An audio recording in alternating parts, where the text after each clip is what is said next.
Okay, perfect. So thank you guys for coming. I really appreciate it. And hopefully this will be interesting to you guys because Tudor England is one of those times in history, as we were talking about before this thing, where there's this massive upheaval, right? There's this massive change in paradigm and worldview, in the way that people view themselves, the way that they view their government, and importantly for tonight, the way that they view religion, the church, and their God, and their relationship with God.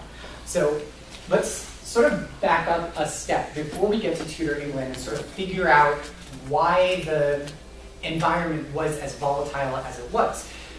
The Pope at the time, Leo X, was amazingly unpopular, right? He had gotten into the papacy by doing some very naughty things. He was not a great guy. He was ordained the week before he became Pope. He became cardinal a couple of days before he became Pope, and then he was elected during a really long conclave during which he engaged in untoward behavior. Use your imagination, that's what he's accused of having done, who's to say, right? But the point is, he's perceived by the general populace, right? The head of the church, God's representative on earth, right? As close as we've got to heaven, is this corrupt individual who was ordained a week before he became Supreme Pontiff, right? Problematic.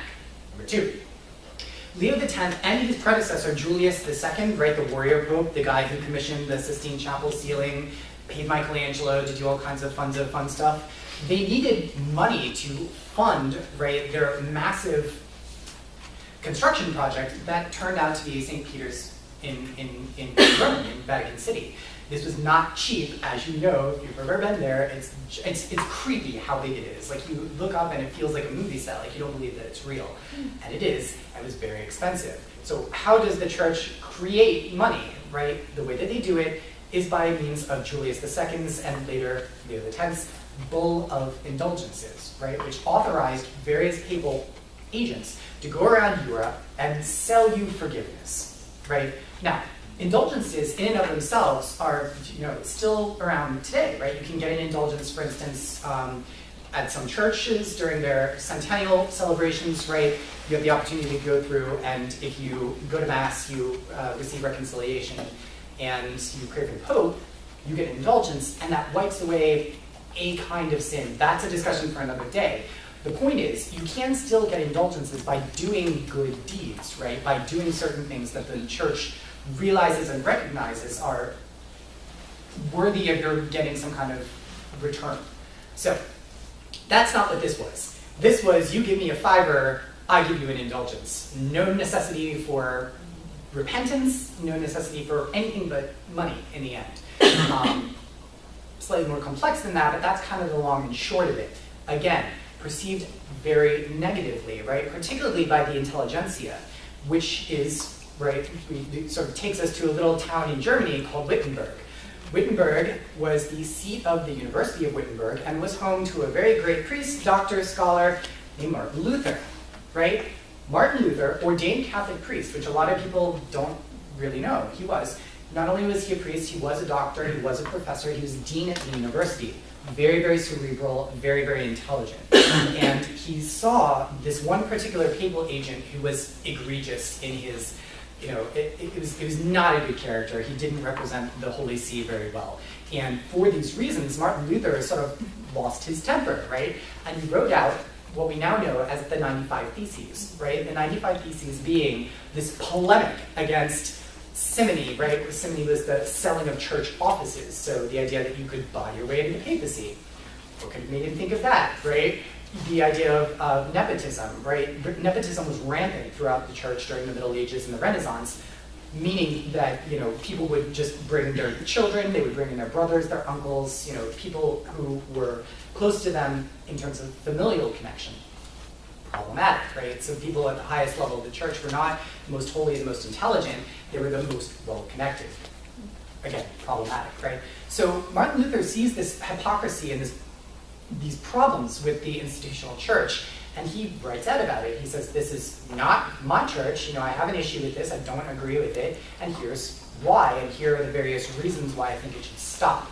And he nails it to the church door, right, at the University of Wittenberg, which today seems like very, the church door, it seems like almost sacrilegious. At the time, it was the equivalent of a bulletin board, right? It was was where you would post something if you wanted other people to see it. This 95 theses, or these 95 theses rather, this document caught fire because, again, there's widespread feeling against the church, particularly in Germany, right, where the selling of indulgences had reached kind of a fever pitch. And students started, using the newly invented printing press, right, to run off copies of it. And there was one incident where a student was selling them on campus, and he was literally mobbed by people trying to grab them out of his hand. He couldn't sell them fast enough. So Luther, later in his life, went a little bit off the deep end, right? He started to speak out, he called for the death of the Pope, and he talked about how, it was absolutely impossible for monastic persons to maintain celibacy because we were hardwired for it. He came up with a couple of very odd theories, right? But he died believing that he was a good Catholic. He died believing that he was reforming the church in a way that Jesus would have wanted, right? Which made him sort of not a messianic figure, but somebody around whom other people could rally, right? He felt like he was in the right, and he was very, very, not only intelligent, but very sort of fiery. He was able to get people over to his side. So this sets the stage for what's going on over in England, right, which is where we're going to spend most of our time, right?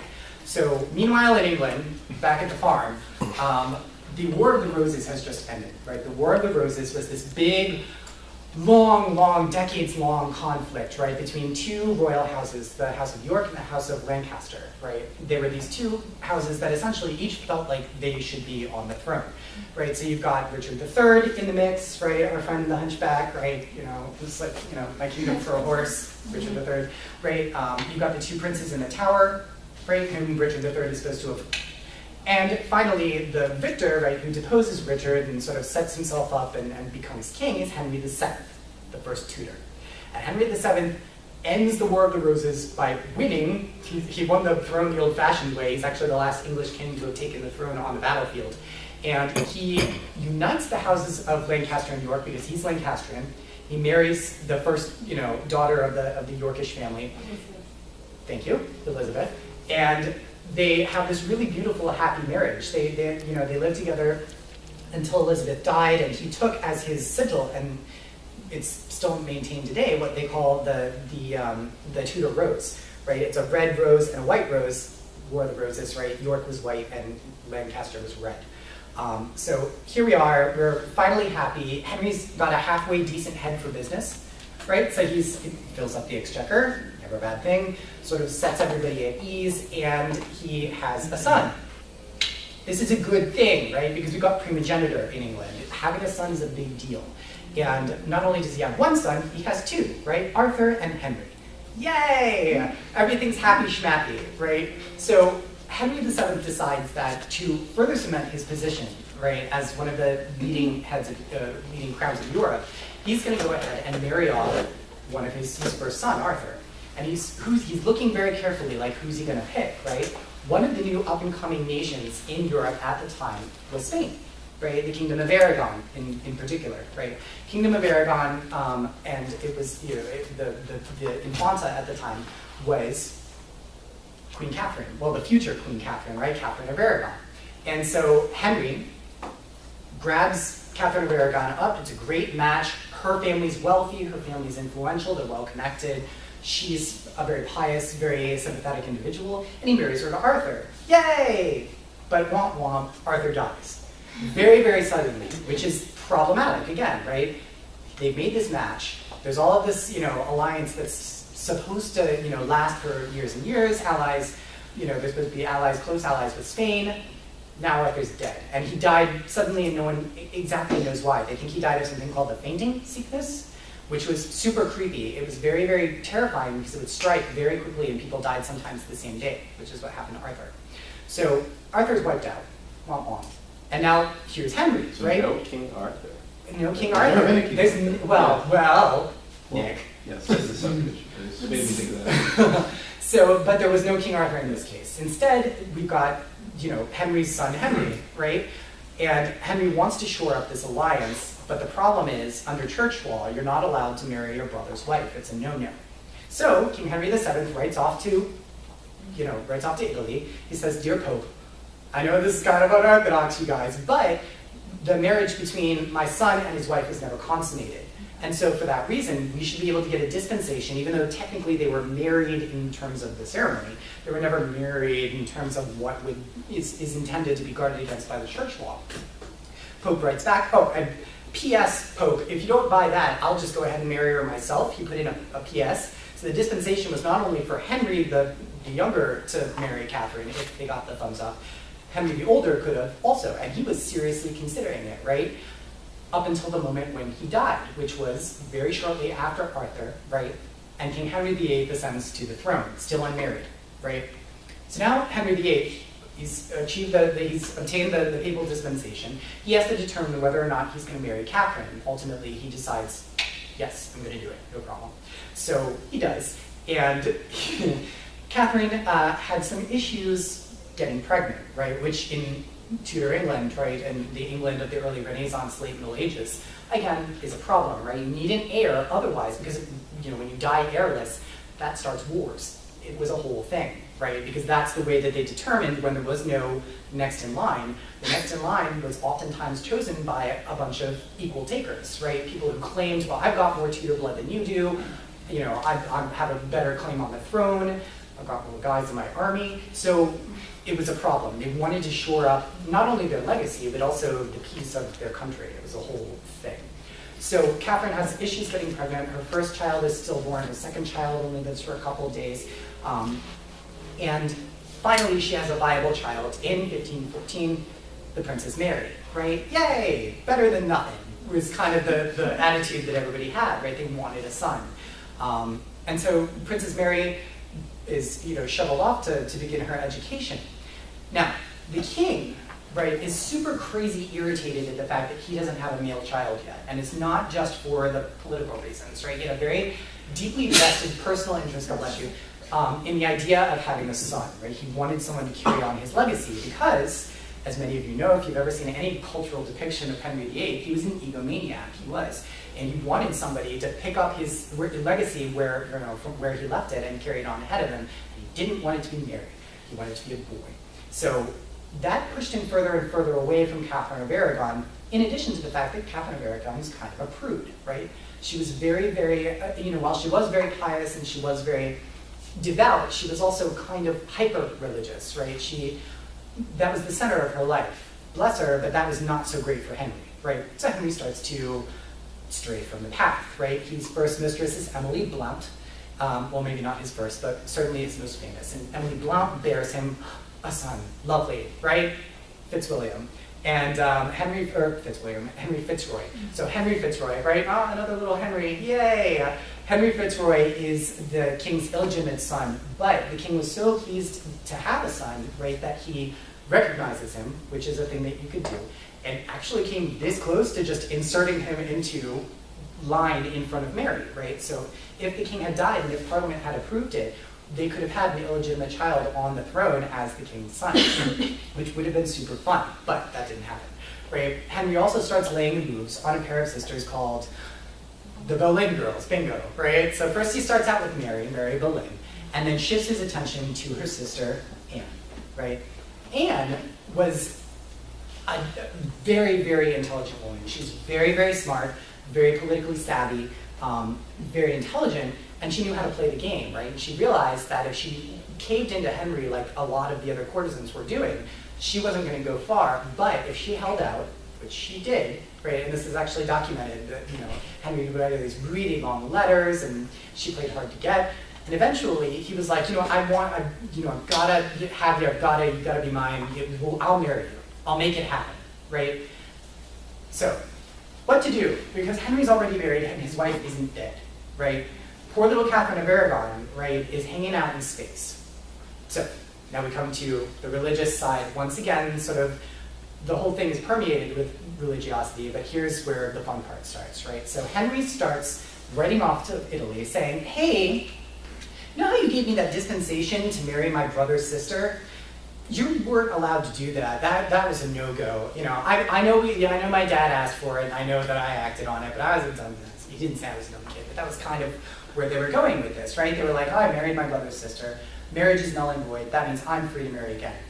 Pope said, not so much, right? Not the least of which of the reasons for his doing that was the fact that the Holy Roman Emperor was both Catherine's nephew, right?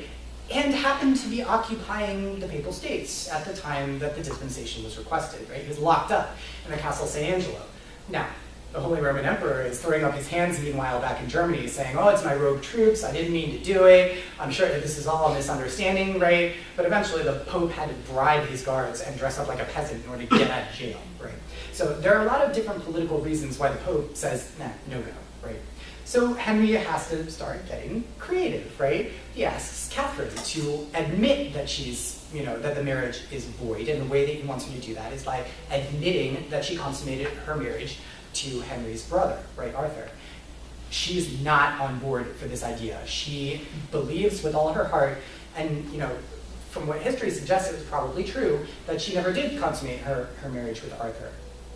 And she went to her grave not only stating it, but stating it loudly. So there was a very famous moment in history when the Pope, sort of irritated with being petitioned for such a tremendous amount of time, sent a guy named Cardinal Campeggio to set up an inquiry to figure out what was going on in England, whether there was any truth to Henry's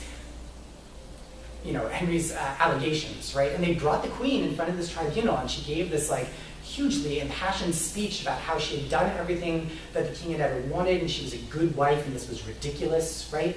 And so I brought with me, right, I wanted to bring a bunch of multimedia, but I couldn't find the best way to do it. So it's a King James Bible. This is not the King James Bible. Okay. It's the next best thing, the collected works of Shakespeare.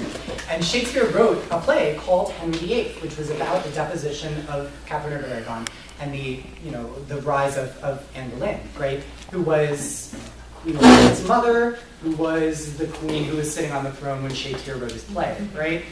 Social mores, it's lovely. Okay, so again, because I can't show you the version of this that I want to show you, you have to deal with me, forgive me.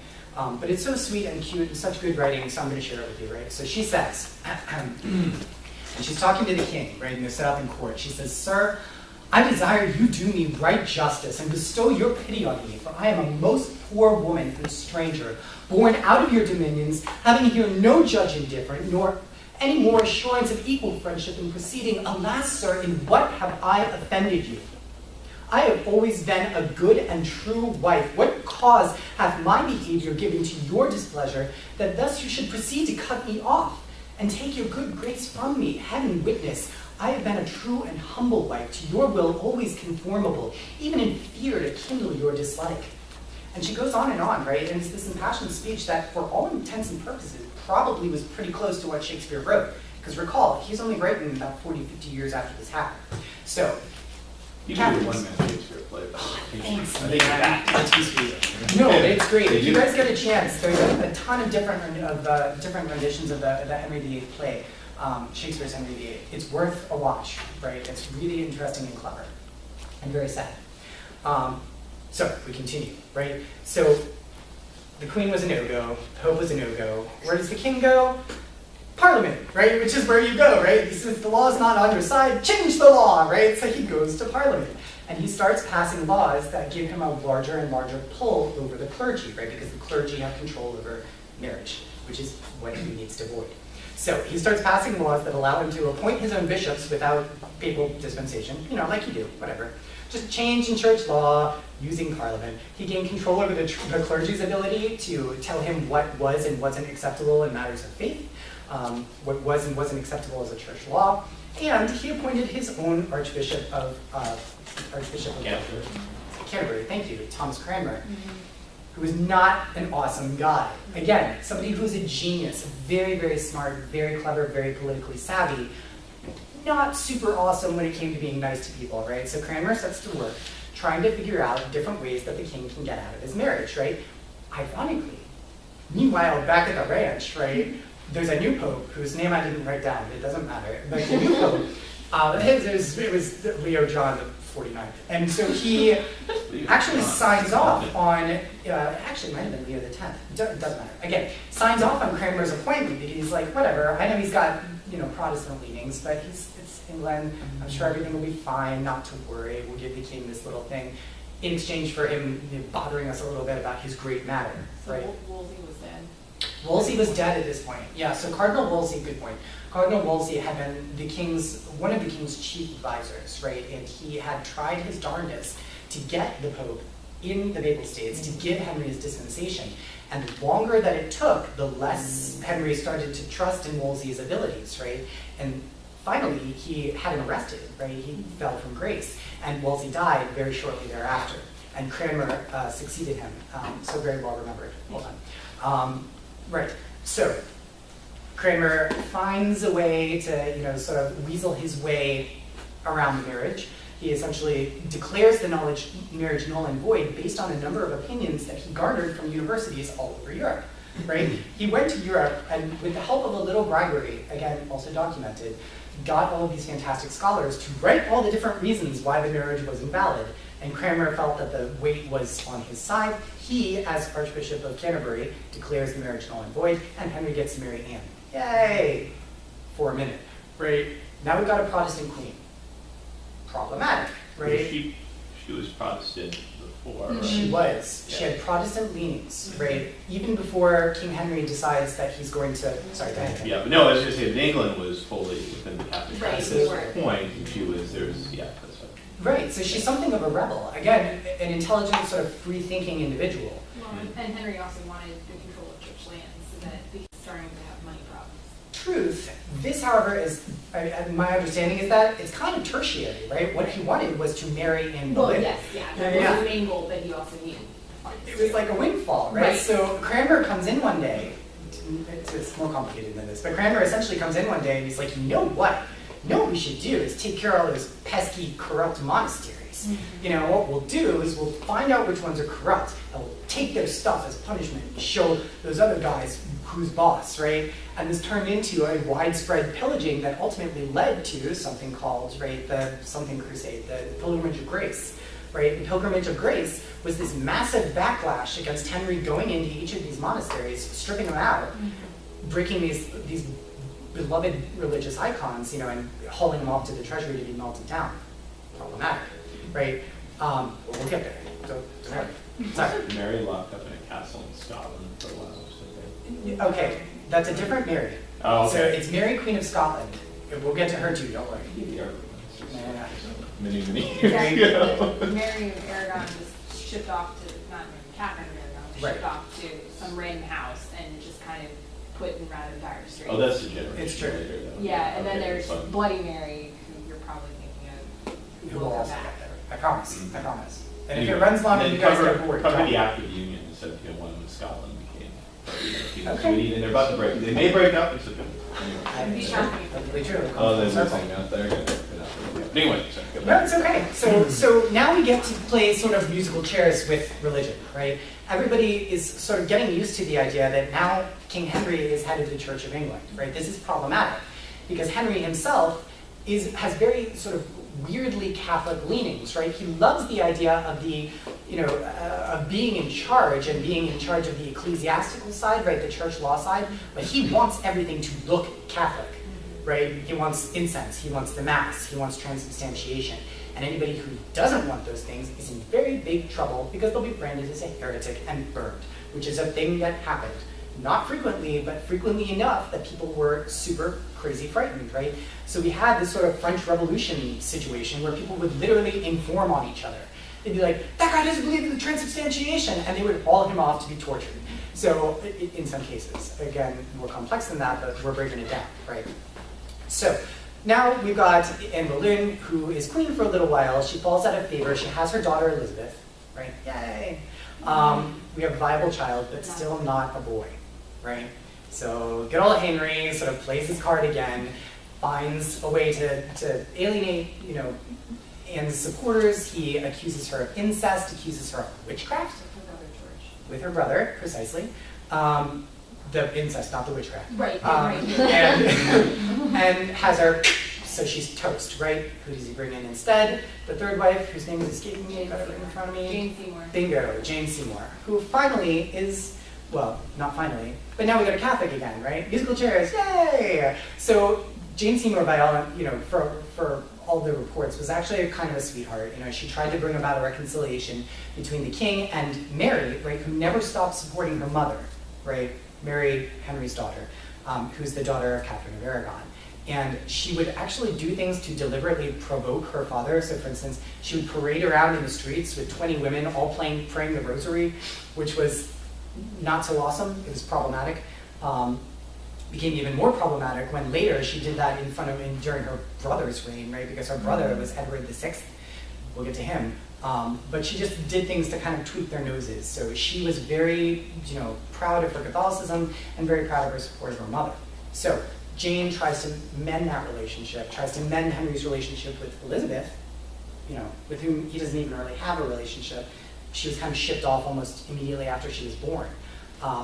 So, again, problematic.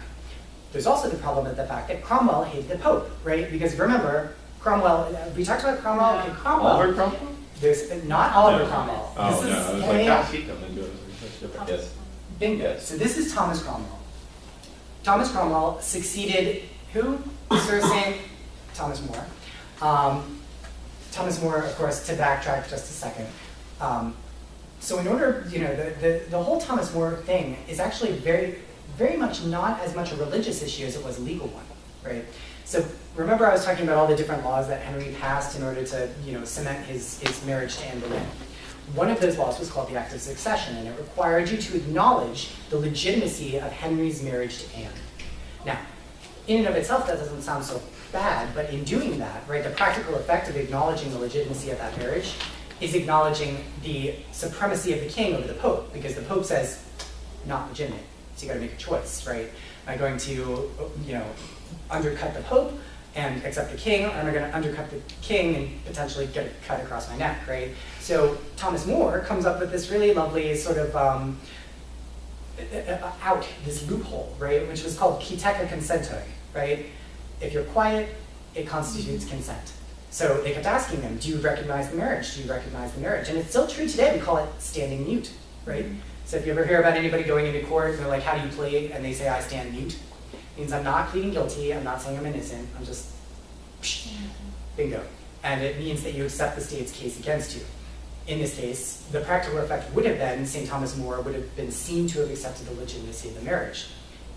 In reality, he had some perjured testimony brought out against him by another courtier named Richard Rich. Not awesome. Not Richie Rich. No. Like Oh, he yes. was Richard Rich. Oh. In the end. Yeah. Oh yeah, man, he died wealthy. Yeah. And ended up with being landed gentry and passed it to his kid. Right. Happy ending for the traitors. So it was so sad. So anyways, so that's how St. Thomas More met his end was essentially by fraud, which is really sad and of course that's its own story. Watching it for all seasons, it's totally worth it. He sold me off for a cut. I forgot what he said. It's Richard Rich. Oh yeah, Richard. Really, I can understand for England, but for Wales, That was it. because he ended up being landed in Wales. Lovely. So, fast forwarding a little bit. Cromwell. Cromwell succeeds St. Thomas More as the Chancellor, right, which means he's essentially the number 2 in the kingdom. He's not on board for the idea of Catholicism, and he likes burning heretics, right? So he's on board for the idea, and remember, at this point, right, who's a heretic? A heretic is somebody who denies the transubstantiation, denies the Mass, denies reconciliation, right, because the king likes all those things, or suggests that the Pope is supreme, right? And suggests that the Pope actually has authority over the king. That will also make you a heretic and also get you burned. So for instance, there was a very famous friar, Friar John Forrest, right, who happened to fall into the wrong company one day and was saying some things about how he didn't agree with the king's position. Cromwell found out about it, had him burned, and not only to add insult to injury, he took an icon out of a church in Wales. It was an icon of St. Durfal, right? And it was the prophecy associated with the icon that one day it's going to set a forest on fire. John Forrest, right? Oh, cruel, not a nice guy, Cromwell, right? So, we talked a little bit about the Pilgrimage of Grace, right? Which was sort of the pushback from the lower classes, saying, no, we're on board for the idea of the monastery, and we're on board for the idea of keeping the Pope in charge. That was brutally suppressed. I mean, they went in and just started, laying people down. And all it took, again, was a little bit of informing. So we passed the 6 Articles of Faith, right, which again sort of cements Henry's idea of what is and isn't good in the Anglican Church, and it starts to build this little Wait, hold proto-doctrine. on. Was there an establishing a church at this point? Because it hadn't actually taken place yet. Bingo. Well, so remember, this is post-marriage, right? So the king has declared himself head of the church in England. That's how he said it. And technically, the authority under which he's proceeding is head of the Church of England so far as the law allows, right? Not potentially the best ground on which to be, right? So he sets up his 6 articles of faith, and this is the sort of foundation for what would later become the Anglican Church. And the 6 articles essentially say transubstantiation good, confession good, Pope bad. You know what I mean? Again, more complex than that, but that's kind of where it ends up. So that's where we stand. We've got, Henry mowing down anybody who supports the papacy. So there's the Pole family, right? So like Reginald Pole was this very outspoken cardinal down in Italy, come from England. He was sort of the representative of the true, loyal English church. And it irritated Henry so much that he had Reginald's mother, the Countess of Salisbury, hauled into the tower and killed, basically because he didn't like Reginald. So it got into sort of a fever pitch, and the carousel of wives did not help, right? It's because we had Catherine, Catholic, right? We had Anne, Protestant. We had Jane, Catholic, right? Yes, Jane, thank you. So Jane gives birth to Henry's first legitimate child, Edward, right? And dies in childbirth. So sad, because apparently she was a sweetheart, right? Then we get the first Catherine, or Anne, right? We get the second Anne of Cleves, right? Protestant. Then we get Catherine again, Catherine Parr, Catholic. And then we get Catherine, Catherine Howard. Catherine Howard. Parr. Catherine Howard, and then Catherine Parr. Oh, right. Lovely. Well remembered. Right, Catherine Howard, Catholic, Catherine Parr, Protestant, right? And Howard was related to Boleyn. She was. Yeah, she was a cousin. And so there were issues. She was one of the, so the Brian, you guys know it? Divorced, beheaded, died, divorced, beheaded, survived. Ah, so nice. So that finishes off Henry. Henry ultimately dies and leaves this kind of giant mess on the religious side, right? He's come up kind of with the church, but not really, because it's kind of Catholic and kind of Protestant, right? So who comes in behind him but his little 10-year-old son, Edward, right? Edward's super crazy Protestant because he's been brought up by Protestant teachers, right? He's only 10 too. So only 10, very malleable. Right? So Edward starts laying the smackdown, right? This is where Mary sort of rises up as the bulwark, because Edward institutes the Book of Common Prayer, right? He sort of he moves all of the altars into the middle of the church, whereas normally they're off to the side. So the churches start to look and sound a lot less Catholic. They get another rebellion on their hands. This time it was called something else, the Prayer Book Rebellion, of course, because they didn't like the Book of Common Prayer. Did they do the King James Bible after this? Yeah, This happened after, but they never James translated the it. first. James the First. The first Stuart. Yeah. Because they hadn't ever translated the Bible into the native tongue until the Anglican and Protestant, basically. So right before, actually, so there was a version of the Bible that was printed. It was after the Gutenberg, but the first version of the Bible in English came up right before Henry became king. So it was floating around, but it was not exactly condemned, but not okay in the eyes of most Was that clergy William and stuff. Yeah. Tyndale's. Yes, Tyndale's Bible. Well remembered. Yeah, well done. So there you go. So now we've got this religious mess, right? Edward. Religious mess, right? We've got the Prayer Book Rebellion, again, brutally suppressed. Edward probably would have kept pushing ahead and would have sort of completed his Protestant, conquest of England, but he died, like you do, right? After 5 years. He died when he was 15, very suddenly of a fever. There were allegations that he was poisoned, never proven, probably just died the same way everybody else did, which was sickness, right? So in behind him is the 9 Days Queen, right? He writes out with like his poor little childlike scrawl on his deathbed, to Jane, my cousin, right? Queen of England. Jane's a nobody, right? Jane comes out of nowhere. It's true that she's very closely related to the royal family, but she's kind of, again, very, very smart, very well educated, super cool and groovy, right? But kind of a nobody. She's got no supporters. Nobody really cares whether she lives or dies. And Mary, right, who was disinherited, right, swept out of the line of succession, now sees her chance, right? And she sees the opportunity for herself to take the throne that, from the minute that she was born, she believes was rightfully hers. So Mary gets the idea into her head that she's going to get an army behind her, which she does, grab her sister, which she does, and Mary and Elizabeth ride into London on horses, right? And they lock Jane into the tower, and Mary is proclaimed queen, right? Now, Jane probably would have gotten away with just being a prisoner for a while, which probably wouldn't have been that bad for her. She was a big reader, she, again, very cerebral. But there was a random rebellion out in the West, and she was blamed for it. So there goes Jane, Queen of the 90s. So sad. So now we've got Mary, who everyone knows as Bloody Mary, because she tried to push back against her brother Edward and her father Henry's reforms as fast and as forcefully as possible. She starts burning heretics like it's her job, right? It was, how many? 140 something? 477 people that she burned over the course of 5 years, right? She was on board for the idea of purifying the church. Because in Mary's mind, and again, like her mother, Mary was kind of, I wouldn't say she was a religious zealot, but she was very much on board for the idea that to save these people, she had to burn them.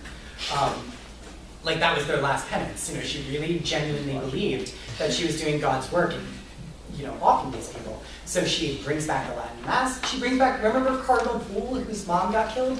Brings him back. He's the papal envoy and marries a prince from Spain named Philip, right? So we've got the Spanish back on board. Everything's happy schmappy again. And Mary, who had previously had trouble having children, finally starts to look pregnant. Yay! Oh, it turns out that that pregnancy was a giant ovarian tumor.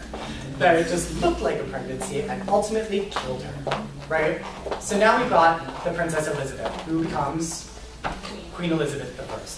So Elizabeth is looking around her, right? On the one side, she's got her crazy brother, well, her misled brother, probably, Edward, right? Who's thrown us into Protestantism. She's got her clearly wackadoo sister, Mary, right?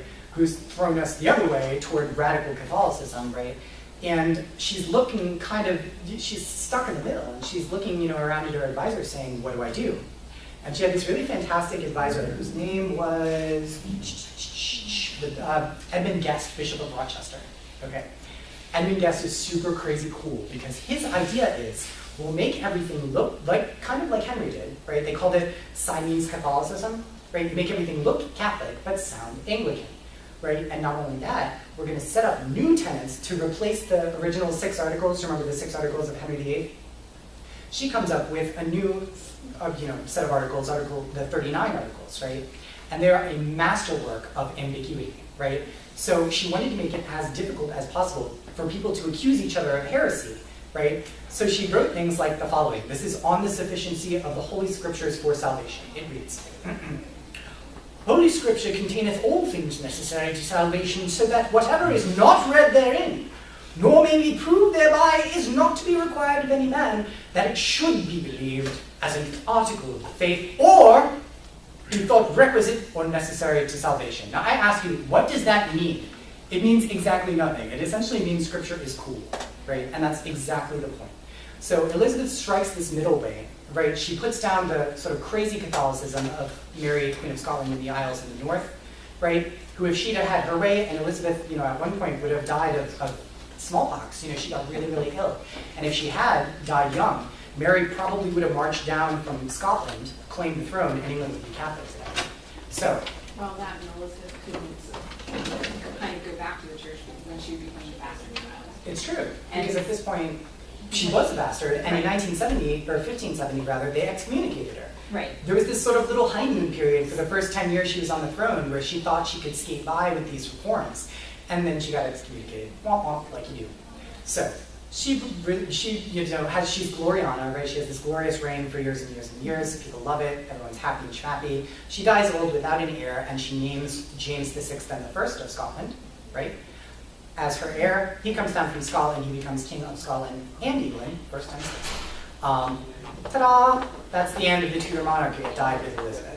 And that leads us into the Stuarts, which is a different story because this already gone super crazy long. It did. So that's the end. And I'm going to stop. Yay! The other thing to point out, though, is hybrid tree.